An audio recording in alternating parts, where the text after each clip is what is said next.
Permission পরীক্ষার কস title আপনি কীভাবে লিখবেন? জি স্যার। হাইকোর্ট পারমিশন পরীক্ষার কস টাইটেল কীভাবে লিখবেন এই বিষয়টা দেখছি। জি স্যার। মনোযোগ দিয়ে খেয়াল। জি স্যার। আপনি একটু জোরে কথা বলবেন, আমি একটু জোরে কথা বলবেন, ঠিক আছে? জি স্যার। দেখেন কস টাইটেল আর কস টাইটেল লেখার ক্ষেত্রে বাজারে অনেক গাইড বই আছে। হাইকোর্ট পারমিশন পরীক্ষার ড্রাফটের কস টাইটেল লেখার ক্ষেত্রে অনেকই আছে, অনেক বাজারে গাইড আছে, কিন্তু আপনি শামীম সরকারের বইটা কস টাইটেল লেখার ক্ষেত্রে, জি স্যার, কস টাইটেল লেখার ক্ষেত্রে শামীম সরকারের বইটা ফলো করবেন। আমি এই জন্য বলছি যে শামীম সরকারের বইটায় কস টাইটেলটা একদিকে স্ট্যান্ডার্ড আর একদিকে ইজি, আবার বাংলা অর্থটাও আছে। একদিকে স্ট্যান্ডার্ড আর একদিকে ইজি, আবার এটা বাংলায় অনুবাদ করা আছে। তার মানে আপনি কস টাইটেলটা লেখার ক্ষেত্রে একটু পারফেক্টলি আপনি বুঝতে পারবেন লেখার আগে। যদি আপনি শামীম সরকারের বইটার কস টাইটেল আপনি ফলো করেন, তাহলে আমার একটা কস টাইটেল দেখি, তাইলে আপনি বুঝবেন। সিভিল আপিলের একটা কস টাইটেল আমি দেখি। সিভিল আপিল, দেখেন এই যে সিভিল আপিলের একটা কস টাইটেল, দেখেন কি লেখছে, খুব মন দিয়ে খেয়াল করেন। সিভিল আপিলের একটা cause title being aggrieved, aggrieved by, এইটুকু একদম ঝরঝরা ক্লাস 5-এর ফার্স্ট বয় যেভাবে মুখস্থ। জি স্যার। এই বিং অ্যাগ্রিড বাই এইটুকু মুখস্থ করে নিতে জানার being agreed by, being agreed by, being agreed by, being aggrieved 100 বার ক্লাস 5-এর ছাত্র থেকে ফার্স্ট বয়। জি স্যার। একই লাইন বারবার মুখস্থ। জি স্যার। কেন এইভাবে মুখস্থ করতে? এই কস টাইটেলটাই সব জায়গায় ব্যবহার করে, এইটাই সামান্য একটু চেঞ্জ করে। জি স্যার। এইটাকে এইভাবে একটা শিক্ষা নিলে সব জায়গায় কাজে লাগবে। একটু চেঞ্জ করলেই এইটা অন্যটা একটু চেঞ্জ করে এইটার মধ্যে লাগাই দিই। জি স্যার। তাহলে এইটাকে ঝরঝরা মুখস্থ করবেন কেমনি? Being agreed by and satisfied dissatisfied, তাহলে এইটুকু একসাথে মুখস্থ করবেন। Being agreed by and dissatisfied with. জি স্যার। এইটুকু একসাথে মুখস্থ করবেন। একটা উট একসাথে কিন্তু আপনি খেতে পারবেন না স্যার। উটটা যদি টুকরা টুকরা করে কাটে, তাহলে আপনি 50টা উট খেতে পারবেন আপনার জীবন দোষে। জি স্যার। ক্লিয়ার হতে কথা না? ঠিক এই পড়াটাও একটা উটের মতো, এইটাও ভাঙ্গে খেতে হবে। জি স্যার। যত ভাঙতে পারবেন তত আপনার খাওয়াটাই ইজি। জি স্যার। আর না হলে কঠিনভাবে গলায় বেঁচে। জি স্যার। হ্যাঁ, বুঝতে পারছেন? জি স্যার। তাহলে আপনি কোন পর্যন্ত মুখস্থ করবেন? Being aggrieved by and dissatisfied with the impure judgment and decree. না, এইটুকু মুখস্থ করবেন আগে। Being aggrieved by and dissatisfied with, being aggrieved by and dissatisfied, class 5-এর ভাগবত তাকাই চোখ বুঝে মুখস্থ। Being aggrieved, মনে মনে দেখে কি লেখাছে। Being aggrieved by and dissatisfied with, এইটুকু মুখস্থ হলো। এরপরে কত মুখস্থ করবেন? The impugned judgment and decree dated, এই পর্যন্ত মুখস্থ করবেন। এরপর the impugned judgment and decree dated dot. জি স্যার। যে ডেটে রায়টা দেওয়া হয়েছে তা ওটা পরে বুঝাবো কীভাবে মুখস্থ করবেন। জি স্যার। এইটা বুঝে দিচ্ছি। The impugned judgment and decree dated, the impugned judgment and decree dated dot dot. First packet start, first packet start, decree sign on dot dot, first packet close. এইটুকু একসাথে মুখস্থ করবেন। কী মুখস্থ করবেন? The impugned judgment and decree dated dot dot, first packet start, decree sign on dot dot, first packet close.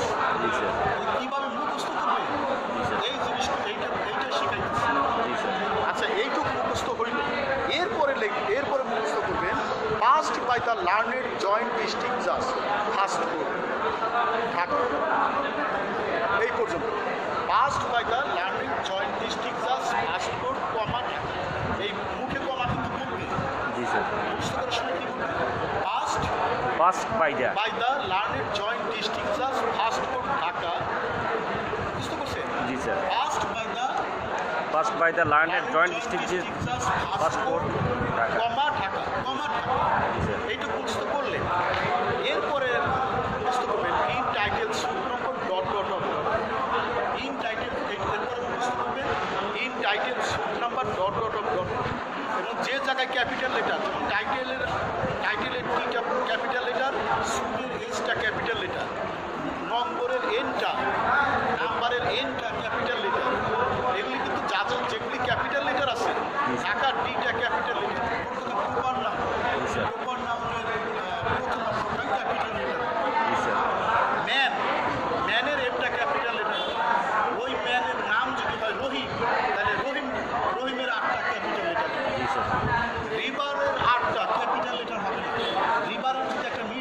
নাম থাকে শীতলক্ষা, তাহলে শীতলক্ষার এসটা ক্যাপিটাল লেটার।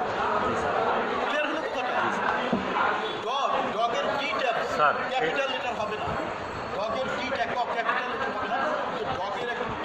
ডগের একটা নাম দেই টমি, ওই টমের ডিটা ক্যাপিটাল লেটার। এই যে ডট ডটটা ওই খাতা লেখার সময় কি সে ডট ডটই লিখবে? না না না, ওই তারিখ বসাতে হবে না, ওইটা ওই সেইটা আমরা বুঝা। হ্যাঁ সেইটা সেটা তো বুঝাইছি, আইডেন্টিফাই করে। হ্যাঁ সেটা বুঝাইছি। মানে এইটা হলো মামলা মানে বুঝা, পরীক্ষা দিচ্ছে অনেকে আমার এই প্রশ্নটা করে। ওইটা মামলা বুঝা আপনি ডেটটা দেবেন। হ্যাঁ, আর ডিগ্রি সাইন তো হয় পরে, তাহলে পরে বুঝে একটা ডেট, এই জন্য ডট ডট লিখছি, ডিগ্রি সাইন তো। ক্লিয়ার হয়েছে কথাটা? তাহলে গেল। তাহলে তাহলে এরপরে কি মুখস্থ করবেন? In title suit number dot dot of dot, in title suit number dot dot of dot. কি মুখস্থ করবেন? এইভাবে মুখস্থ করলে দেরি হতে পারে, কিন্তু এই মুখস্থ করাটা অন্তত পরীক্ষা পর্যন্ত আপনার দেহে স্থায়ীভাবে বসে যায়। আর পরীক্ষায় পাশ করার পরে পড়া যদি ভুলে যান, আপনার অসুবিধা আছে? পড়া যদি পুরো ভুলে যান, অসুবিধা আছে? একেবারে পরীক্ষা পর্যন্ত আপনার মনে থাকবে। এর তাহলে কি মুখস্থ করবেন? In title suit number dot dot of dot. আমি আন্ডারলাইন করে দেবো, আপনি মুখস্থ করবেন। এরপরে মুখস্থ করবেন ডিগ্রিং দ্য স্যুট, এইটুকখানি মুখস্থ করবেন, comma decreeing the suit, comma decreeing the suit. এইভাবে ক্লাস 5-এ ভালো করে মুখস্থ করবেন। Decreeing the suit, comma decreeing the suit, comma. বলেন তাহলে আমাকে decreeing the suit, comma decreeing the suit, comma. এইভাবে মুখস্থ করবে। ক্লাস 5 যেভাবে মুখস্থ করে আমার দিকে থাকা। Decreeing the suit, comma decreeing the suit, comma decreeing the suit, comma decreeing the suit, comma. মুখস্থ হইল। হওয়ার পর এরপরে কতটুকু মুখস্থ করবেন? The defendant appellant begs to prefer this up, এই পর্যন্ত মুখস্থ করবেন। The defendant appellant begs to prefer this up, the defendant appellant begs to prefer this appeal. এটা মুখস্থ করবেন এইভাবে। দ্য ডিফেন্ডেন্ট বারবার বইলা মুখস্থ করবেন। দ্য ডিফেন্ডেন্ট অ্যাপিল্যান্ট মনে মনে মুখস্থ করবেন না, মুখস্থ করতে গেলে কানে একটু শুনতে হবে। যেখানে শুনতে হয়। জি স্যার, তাইলে মুখস্থ আপনি কি বললাম সেটা আমার শুনে আমার নিজে শুনতে হবে। মুখস্থ হবে। The defendant appellant begs to prefer, the defendant appellant begs to prefer, হ্যাঁ this appeal, prefer this appeal. হ্যাঁ, এরপরে মুখস্থ করবেন এইটুকু, বিফোর দিস অনারেবল কোর্ট। এইটুকু মুখস্থ করবেন, বিফোর দিস অনারেবল কোর্ট। এই যে আমার দিকে তাকান, before this honourable court, before this honourable court, on the following amongst other hyphen, on the following amongst other hyphen. এইভাবে ধরেন মুখস্থ হয়ে গেল। তাহলে আপনি কি মুখস্থ করবেন? আবার রিভাইজ দেই। Being aggrieved by and dissatisfied with, এইটুকু আগে। Being aggrieved by and dissatisfied with, being aggrieved by and dissatisfied with, being aggrieved by and dissatisfied with. এরপরে মুখস্থ করবেন the impugned judgement and decree dated dot dot. এই dot ডটের জায়গায় মামলা থেকে বুঝে ডেট লিখছে। মামলা থেকে আপনার ইচ্ছা মতো না, মামলা থেকে বুঝে মামলা যে decree signed on dot dot, ওইটাও আপনি মামলা থেকে বুঝে লিখবেন। তাহলে মুখস্থ করতে the impugned judgement and decree dated dot dot, decree signed on dot dot মুখস্থ করলেন, বারবার করলেন। এরপরে মুখস্থ করবেন passed by the learned joint district জাজ ফার্স্ট কোর্ট, কমা ঢাকা। এই পর্যন্ত কি মুখস্থ করবেন? Passed by the learned joint district জাজ ফার্স্ট কোর্ট, কমা ঢাকা মুখস্থ করবেন। তারপরে এরপরে মুখস্থ করবেন in title suit number dot dot dot. বারবার বলতেছি, এই কস্ট টাইটেলটাই বেস্ট মনে করুন, বেস্ট। অন্য মামলার কস্ট টাইটেল সামান্য একটু চেঞ্জ করে খালি এখানে বসাই, তাইলে ওই মামলার কস্ট টাইটেল হয়ে গেল।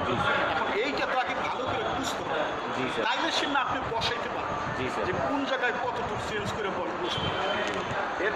এরপরে মুখস্থ করবেন কি in title suit number dot dot of dot. এরপরে মুখস্থ করবেন decreeing the suit comma, decreeing the suit comma, তারপরে the dependent appellant begs to prefer this appeal. এরপরে মুখস্থ করবেন the dependent appellant begs to prefer this appeal. এরপরে before this honourable court on the following administration. এইভাবে ভাঙ্গে কিন্তু মুখস্থ করবেন। মুখস্থ করা হয়ে গেল, এরপরে আপনি ভাঙ্গে বাংলা অর্থটা বুঝবেন।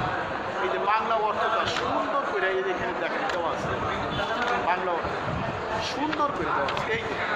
এই যে এখানে বাংলা অর্থটা সুন্দর করে দেওয়া আছে। দেখেন অর্থটা কি, এই যে being aggrieved by and dissatisfied. ওই বাংলা অর্থটাও ভাঙ্গে শামীম সরদার স্যার একসাথে করছে। যখন আপনি বই লিখবেন তখন একসাথেই তো ছাত্র হিসেবে আপনি ভাঙ্গে অর্থ বুঝতে হবে, ভাঙ্গে অর্থ প্রতিটা শব্দের অর্থ বুঝতে হবে। হ্যাঁ, এই দেখেন এখন জিনিসটা কি ভাঙ্গে কি অর্থ, বিং অ্যাগ্রিভড বাই অর্থ কি, এইটুকুর অর্থ কি বললো সংক্ষুব্ধ হয়ে, সংক্ষুব্ধ হইয়া। জি স্যার, বিং অ্যাগ্রিভড বাই সংক্ষুব্ধ হইয়া, অ্যান্ড ডিসস্যাটিসফাইড উইথ অর্থ কি অসন্তুষ্ট হয়ে, অসন্তুষ্ট হইয়া। সংক্ষুব্ধ তার মানে আমারও শিখাই অ্যাগ্রিভডের পরে সবসময় বাই প্রিপোজিশন বসে সবসময়, আর ডিসস্যাটিসফাইডের পরে উইথ বসে। এই জন্য এখানে বাই বসাইলে কাটা, আবার এখানে উইথ বসাইলে কাটা। জি স্যার, এটা অ্যাপ্রোপ্রিয়েট প্রিপোজিশন, যেখানে যে প্রিপোজিশন বসা লাগবে ওখানে তাই বসে। জি স্যার, তাহলে এটা মুখস্থ করলেন, তাহলে অর্থ কী হলো যে সংক্ষুব্ধ হইয়া এবং অসন্তুষ্ট হইয়া। তারপরে অর্থটা কি, the impugned judgment and decree dated dot dot decree sign on dot dot. কি তর্কিত রায়, তর্কিত রায় এবং ডিগ্রি, ডিগ্রি তারিখ কত, একটা তারিখ আছে। জি স্যার, তারিখ এত, রায়ের তারিখ এত। তাহলে অর্থটা কি, তর্কিত রায় ডিগ্রির তারিখ ডট ডট, তর্কিত রায় ডিগ্রি স্বাক্ষরের তারিখের জি স্যার, তারিখ ডট ডট। জি স্যার, বুঝলেন নাই কথাটা? একটা হলো স্যার রায় ঘোষণার তারিখ, আর একটা হলো সাইন করার তারিখ। এখানে এইটাই বলছে, দ্য ইমপিউন জাজমেন্টের ডিগ্রি ডেটেড ডট। তার মানে কি, তর্কিত রায় ডিগ্রির তারিখ এবং স্বাক্ষরের তারিখ। জি স্যার, ক্লিয়ার? জি। আচ্ছা, পাস্ট বাই দ্য জি স্যার, লার্নেড জয়েন্ট, মানে এই যে তর্কিত রায়টা কোন আদালত দিয়েছিল, এটা কি করছে যে প্রথম যুগ্ম জেলা জজ ঢাকা, জি স্যার, ঢাকা কর্তৃক পাশ করছে। এই রায়টা ঢাকা কর্তৃক পাশ করছে। জি স্যার, ঠিক আছে, এখানে এই পাশ কিন্তু অন্য গিফট দেওয়া দিতে পারবে না। জি স্যার, এখানে পাস্ট দেওয়া লাগবে। জি স্যার, এটা হলো কোর্টের ভাষা। জি, এখানে গিফট দিতে পারবে। এটা স্যার ইংরেজি ভাষা মতো, এটা হলো আইনের ভাষা। আইনের ভাষা, হ্যাঁ রাইট স্যার। গেল ঢাকার প্রথম যে যুগ্ম জেলা জজ যে পাশকৃত, পাস্ট বাই মানে পাশকৃত, জি স্যার, পাশকৃত। Clear? In title suit number dot dot of dot, দেওয়ানি মামলা নম্বর এততে।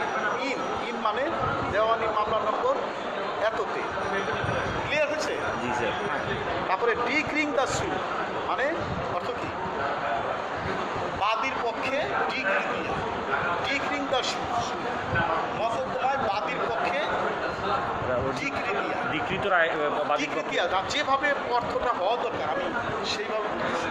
প্রথম যুগ্ম জেলা জজ রায় ডিগ্রিটা পাশ করছে বাদীর পক্ষে ডিগ্রি দিয়া। জি স্যার, এই যে ডিক্রিং দ্য স্যুট, ডিগ্রি দিয়া, ডিক্রিং দিয়া ডিফেন্ডেন্ট অ্যাপিলেন্ট অর্থ কি, বিবাদী আপিলকারী। জি স্যার, ডিফেন্ডেন্ট অ্যাপিলেন্ট, বিবাদী আপিলকারী। যেহেতু রায়টা পেয়েছে, রায়টা হয়েছে বাদীর অনুকূলে, হ্যাঁ হ্যাঁ, তাহলে আপিলটা করবে বিবাদী। বিবাদী যখন করবে তখন সে আপিলেন্ট, হ্যাঁ, এই জন্য সে ডিপেন্ডেন্ট আপিলেন্ট, বিবাদী আপিলকারী। যে বিবাদী আপিলকারী bags to prefer this appeal মানে এই আপিলটা পছন্দ করলো, জি, এই আপিলটা পছন্দ করলো বিফোর দিস অনারেবল কোর্ট, এই আদালত। জি sir, before this honourable court, এই দিকে আসে। Before this honourable court on the following amongst other, অন্যান্য হেতুবাদী। অনারেবল কোর্ট অন্যান্য হেতুবাদে এই আপিল মেমোটা দায়ের করা হবে। তাইলে আজকে এই তাইলে এটার কাজ কি আপনার বাড়ির কাজ কি? বাড়ির কাজ কি? আমি যেভাবে জুন 15 করবি